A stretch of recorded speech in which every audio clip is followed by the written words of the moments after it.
जय हिंद साथियों। आज हम सभी लोग संख्या पद्धति यानी कि नंबर सिस्टम का दूसरा पार्ट पढ़ने जा रहे हैं। आइए इसमें कुछ बात हम लोग करते हैं। हम लोग इसके पहले पढ़े थे वास्तविक संख्याएं और काल्पनिक संख्याएं। जो भी दोस्त उस वीडियो को नहीं देखे होंगे जाकर जरूर देखेंगे, उससे आपका पूरा कॉन्सेप्ट क्या होगा, क्लियर हो जाएगा। आइए यहाँ बात करते हैं वास्तविक संख्याएं। पहला आपके सामने लिख कर आ गया है। तो मैंने बताया था पिछले वीडियो में कि ऐसी संख्याएं जिन्हें संख्या रेखा पर प्रदर्शित किया जा सकता है वास्तविक संख्याएं कहलाती हैं। और काल्पनिक संख्याओं का तो मैंने पूरा क्वेश्चन ही करवा दिया है, जरूर उस वीडियो को आप सभी लोग देखिएगा। आइए अब वास्तविक संख्याओं के प्रकार में हम लोग घुसते हैं। तो कहा कि वास्तविक संख्याओं के प्रकार में जब जाइएगा तो पहला प्रकार ही यहाँ पे दिख रहा है क्या, प्राकृतिक संख्याएं। समझिएगा, नेचुरल नंबर्स यानी कि प्राकृतिक संख्याएं क्या होती है समझिएगा। ऐसी संख्याएं जिनका प्रयोग गिनती यानी कि वस्तुओं को गिनने में किया जाता है प्राकृतिक संख्याएं कहलाती हैं।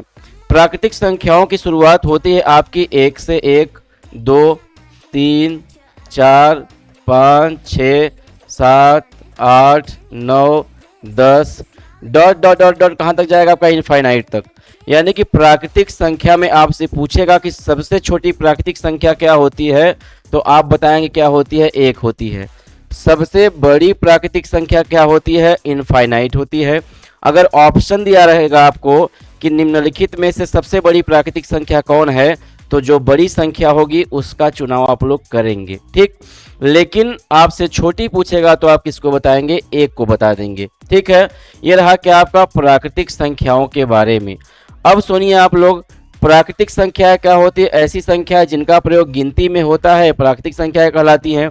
जीरो आपकी प्राकृतिक संख्या क्यों नहीं होती है, इसका कारण आप लोग समझिए। जैसे देखिए ये 5 है, अगर आप इसमें 1 को जोड़िएगा तो ये 6 हो जाएगा। ये 5 है, अगर आप इसमें 2 को जोड़िएगा तो ये 7 हो जाएगा। ये 5 है, अगर आप इसमें 3 को जोड़िएगा तो ये 8 हो जाएगा। ये 5 है, आप इसमें 0 को जोड़िए तो कोई प्रभाव पड़ेगा, बिल्कुल नहीं पड़ेगा, 5 ही आ जाएगा। तो यहाँ पे आप समझिए कि 0 क्या है, ये जोड़ने घटाने में काम आपका नहीं आता, क्योंकि किसी में आप 0 को जोड़िए या किसी संख्या में से 0 को घटा दीजिए, कोई प्रभाव आपका पड़ने वाला नहीं है। तो गिनती में प्रयोग की जाने वाली संख्याओं को प्राकृतिक संख्याएं कहते हैं। यहाँ पे थोड़ी सी बात हम लोग प्राकृतिक संख्याओं के बारे में और जानेंगे कि आता है कि प्रथम, समझिएगा आप लोग यहाँ पे, प्रथम यन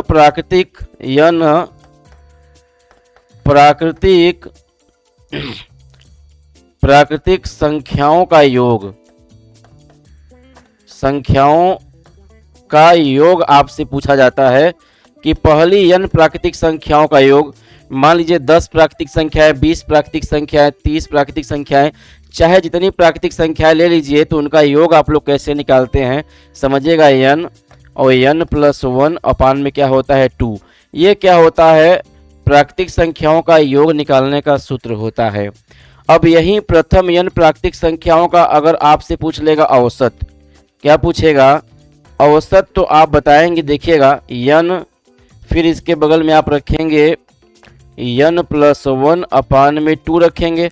और औसत जब निकालते हैं तो संख्या से भाग करते हैं, तो n से यहाँ भाग करेंगे, ये कट जाएगा आपका, तो मिलेगा आपको n + 1 अपान 2। ये क्या हो जाएगा आपका, एवरेज हो जाएगा प्रथम n प्राकृतिक संख्याओं का, ठीक है। तो इसी पे आपको क्वेश्चन देखने को मिलेगा अगले पेज में, आप लोग तैयार हो जाइए। आइए क्वेश्चन के साथ लड़ाई शुरू करते हैं हम लोग। तो यहाँ पे एक क्वेश्चन आ गया, जरा सा आप लोग इसका आंसर करने का प्रयास करिएगा कि पहली 50 प्राकृतिक संख्याओं का योग क्या हो जाएगा। यानी कि n का मान आपको कितना मिल गया, 50 मिल गया।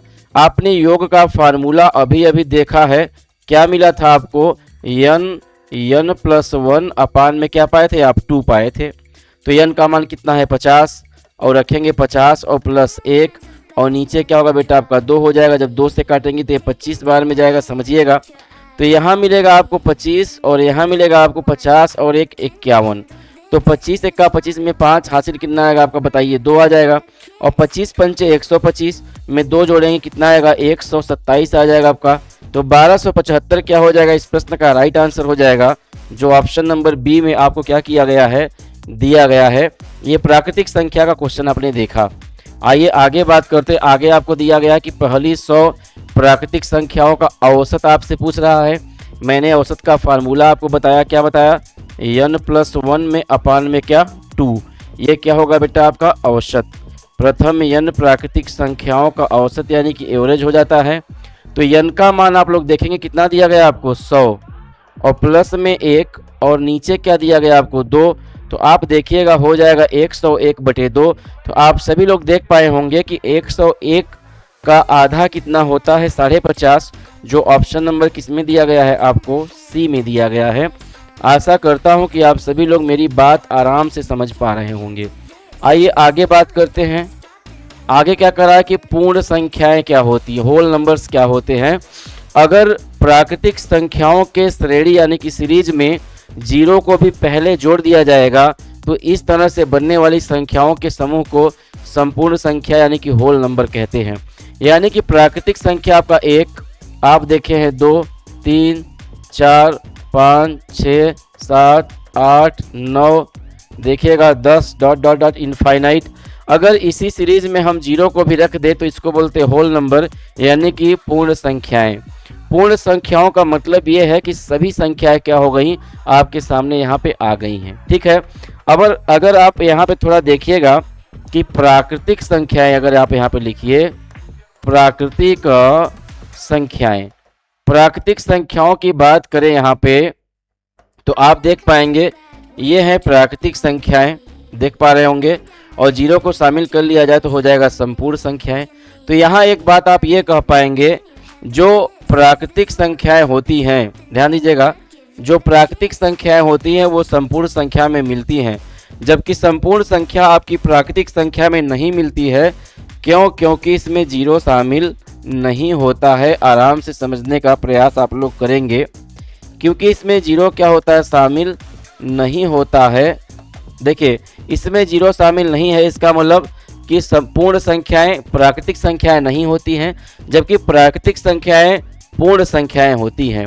मेरी बात पे गौर करिएगा कि पूर्ण संख्याएं प्राकृतिक संख्याएं नहीं होती है क्योंकि इसमें जीरो नहीं है, जबकि प्राकृतिक संख्याएं पूर्ण संख्याएं होती हैं। कॉन्सेप्ट को ध्यान में रखिएगा।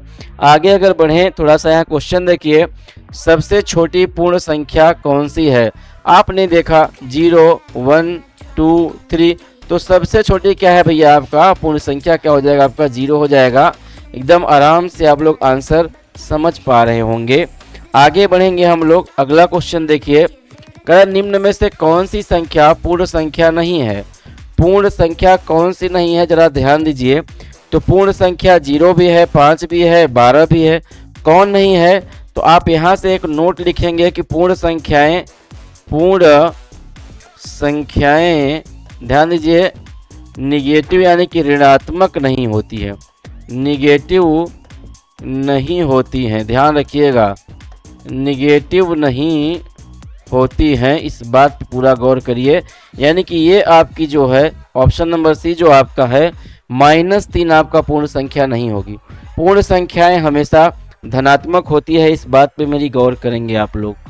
आगे करा कि पूर्णांक यानी कि इंटीजर्स का मान क्या होता है, यानी कि जीरो सहित सभी पूर्ण धनात्मक एवं ऋणात्मक संख्याएं इंटीजर्स यानी कि ध्यान दीजिएगा आप लोग का, जैसे यहाँ पे पूर्णांक कहलाते हैं। तो पूर्णांक देखिए ये 0 भी है आपका, 1, 2, 3 ये धनात्मक है, -1, -2, -3 इस तरह से ये आगे बढ़ेगा, इस तरह से ये आगे बढ़ेगा। आपके धनात्मक और ऋणात्मक दोनों प्रकार के क्या होते हैं, पूर्णांक होते हैं। याद रखिएगा, पूर्णांक का मतलब क्या होता है, जो अंक दशमलव में न हो, पूर्ण अंक हो। जैसे 2.5 यानी कि 2.5, आप बोलेंगे 3.5, 3.5, ये सब पूर्णांक नहीं है। पूर्णांक का मतलब 5, 7, 8, 9, 10 जो पूरा अंक हो, जिसमें दशमलव आपका न हो, वो होता है पूर्णांक। ठीक है। पूर्णांक 0 से लेकर प्लस की तरफ इनफाइनाइट, 0 से लेकर माइनस की तरफ इनफाइनाइट तक जा सकता है। अगर आप लोग समझेंगे तो मज़ा आएगा। आगे बात करें हम लोग यहाँ पे कि दो ऋणात्मक पूर्णांकों का गुणनफल कैसा होता है। देखो ऋणात्मक पूर्णांक, मान लो यहाँ पे -3 है, गुणा में -5 है, दोनों पूर्णांक है, तो 5 तिहाई क्या हो जाएगा 15 होगा, माइनस क्या हो जाएगा प्लस। तो यहाँ पे आपसे पूछ रहा है कि ऋणात्मक, धनात्मक, शून्य, अपरिमेय, तो क्या होगा बेटा आपका धनात्मक। दो ऋणात्मक पूर्णांकों का गुणनफल हमेशा धनात्मक होता है। मेरी बात पे गौर करेंगे आप लोग, ठीक है। आगे अगला देखिए, यूपी ट्रिपल एससी पेट 2022 में आया हुआ है कि इसका मान क्या होगा। इसको बोलते हैं मॉड, क्या बोलते हैं मॉड 7 का मान क्या होगा। याद रखिएगा, जब कभी भी कोई संख्या मॉड के अंदर होती है तो बाहर निकालने पर वो क्या हो जाती है प्लस, क्या हो जाती है प्लस। यही बात आपसे पूछा जा रहा है बस, और कोई बात नहीं है। ये देखिए माइनस तो होगा नहीं, 14 तो होगा नहीं, 0 तो होगा नहीं, यही ऑप्शन क्या हो जाएगा आपका बी वाला, राइट। अगर कुछ भी नहीं लिखा है चिन्ह तो प्लस माना जाता है, ठीक। तो इसका क्या होगा आपका ऑप्शन नंबर बी क्या हो जाएगा, राइट हो जाएगा। आगे बात करेंगे हम लोग। बोला जा रहा है आपसे कि सम संख्याएं यानी कि इवन नंबर्स, सम संख्याएं यानी कि इवन नंबर्स की अगर बात करें हम आपसे तो क्या होता है, आप लोग सुनिएगा। ऐसी संख्याएं जिन्हें 2 से पूरी तरह विभाजित किया जा सके सम संख्याएं कहलाती हैं। ऐसी संख्याएं जिन्हें 2 से पूरी तरह विभाजित किया जा सके सम संख्याएं कहलाती हैं। जैसे मान लीजिए कि आपका यहाँ पे 2 + 4 + 6 + 8 प्लस समझिए 10 + 12 और प्लस क्या लिखेंगे आप लोग 14 + 16 + 18 और प्लस क्या 20। अब ये हो गई सम संख्याएं आपकी। अब इसी बहाने हम लोग सम संख्याओं के योग का फार्मूला ज्ञान कर लेते हैं कि प्रथम n सम संख्याओं का योग क्या होता है।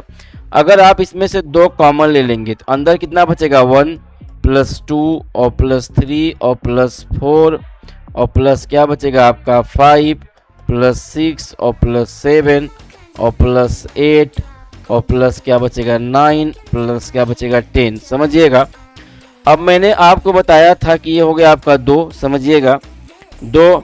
और प्राकृतिक संख्या आपको ये मिल गई, क्या मिल गई प्राकृतिक संख्या।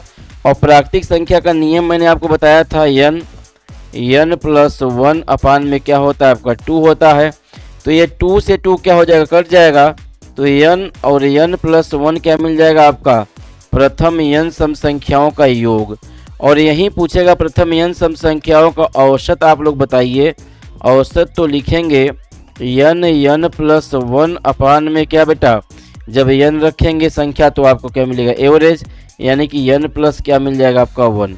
ध्यान दीजिएगा, प्राकृतिक संख्याओं का औसत जो मिला था n + 1 अपान 2 मिला था, सम संख्याओं का औसत क्या मिला है n + 1 आपको डायरेक्ट मिल गया है, ठीक है। आगे अगर बढ़ें, आगे बढ़कर देखने का प्रयास करें यहाँ पे, तो आ गया 1 से 50 तक कुल कितनी सम संख्याएं हैं। नोट करेंगे, चाहे जहां तक ले लीजिए आप 50 की बात कर रहा है तो यहाँ देखिएगा 25 क्या होगा आपका सम, ध्यान देंगे, और 25 ही क्या होगा दोस्तों आपका विषम। इसमें कोई दुविधा आपको नहीं होनी चाहिए। आधा सम और आधा क्या होता है विषम। तो आंसर क्या होगा आपका ऑप्शन नंबर सी इस प्रश्न के लिए राइट हो जाएगा।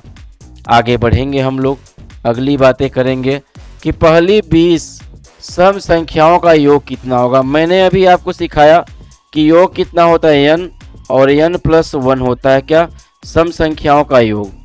प्रथम n सम संख्याओं का योग मैंने आपको सिखाया अभी अभी। प्रथम n सम संख्याओं का योग मैंने आपको बताया क्या मिला n + 1। तो n का मान कितना, पहली 20 बोला है तो 20 रखिए और 20 + 1 रख लीजिए। आप लोग रखेंगे 20 और 20 और 1 कितना हो जाएगा 21। तो 2 से गुणा करेंगे, 2 1 का 2 और 2 दूनी क्या होगा 4, यहाँ पर रखेंगे 0 यानी कि 420 क्या होगा आपके प्रश्न का राइट आंसर हो जाएगा। जो ऑप्शन नंबर किसमें आपको दिया गया है सी में, आराम से आप सभी लोग देख सकते हैं, महसूस कर सकते हैं। अगर बात करें अगले क्वेश्चन की तो आप यहाँ पे देखिएगा विषम संख्याएं। विषम संख्याओं का मतलब क्या, ऐसी संख्याएं जिन्हें पूरा 2 से विभाजित नहीं किया जा सके विषम संख्याएं कहलाती हैं। जैसे मैं आपको समझाने का प्रयास करूं, विषम में 1, उसके बाद देखिएगा 3, फिर 5, फिर 7, फिर 9, फिर 11, फिर देखिएगा आप लोग यहाँ पे 13, 15, फिर क्या आएगा 17, फिर क्या आएगा 19, फिर क्या आएगा 21 डॉट डॉट डॉट। यहाँ पे समझिए। अब यहाँ करा है विषम संख्याएं, तो इनका योग अगर बात करें बेटा आपका योग, प्रथम n विषम संख्याओं का योग निकालने के लिए कहेंगे तो डायरेक्ट क्या करिएगा n स्क्वायर, क्या करिएगा n स्क्वायर। जैसे मान लीजिए कि प्रथम 3 का योग निकालना है, समझिएगा आप लोग यहाँ पे, प्रथम 3 विषम संख्याओं का योग, संख्याओं का योग। तो नियम आपने क्या सीखा, कितनी संख्याएं लिए हैं आप 3, तो 3 का क्या करेंगे स्क्वायर करेंगे, तो 3 का कर दीजिए स्क्वायर, तो 3 तरीका क्या मिल जाएगा 9। अब प्रथम 3 विषम संख्याओं को जोड़ के देखिए कि 9 मिलता है कि नहीं। देखिए आप लोग यहाँ पे 1 और 3 कितना होगा 4, और 4 5 कितना हो जाएगा 9, यानी कि 1 और प्लस 3 और प्लस 5 कितना मिल गया 9। तो यानी कि हमारा सूत्र क्या है, सही है, एकदम करेक्ट है। अगर पूछेगा प्रथम n विषम संख्याओं का औसत, तो आप लिखेंगे n विषम संख्याओं का औसत, विषम संख्याओं का एवरेज यानी कि औसत। अगर आपसे पूछ लेगा औसत तो आप क्या निकालेंगे, n स्क्वायर में n से भाग करेंगे, कटेगा तो कितना मिलेगा आपको n मिल जाएगा। ठीक, n क्या करेगा आपके हाथ में आ जाएगा, यानी कि प्रथम n विषम संख्याओं का औसत पूछा जाएगा तो डायरेक्ट n ही हो जाएगा। यानी कि पहली 10 विषम संख्याओं का औसत 10, पहली 20 विषम संख्याओं का औसत क्या हो जाएगा 20 हो जाएगा। आइए बात करते हैं कि 1 से 100 तक कुल कितनी विषम संख्याएं। देखिए अगर संख्या 100 तक की बात करेगा तो 50 क्या होगा सम, मेरी बात को नोट कर लीजिएगा, और 50 ही क्या होगा विषम, इस बात पे भी गौर कर लीजिएगा। अगर कहेगा 200 तक तो 100 सम 100 विषम, आप समझ गए होंगे कॉन्सेप्ट। यहाँ आंसर क्या हो जाएगा बी वाला हो जाएगा, कोई डाउट नहीं होना चाहिए। 1 से लेकर 100 तक की संख्याओं में 50 संख्या क्या है सम है, और 50 संख्या क्या है बेटा विषम है। ऐसे प्रश्नों को आराम से आप लोग समझ के क्या करेंगे आगे बढ़ेंगे।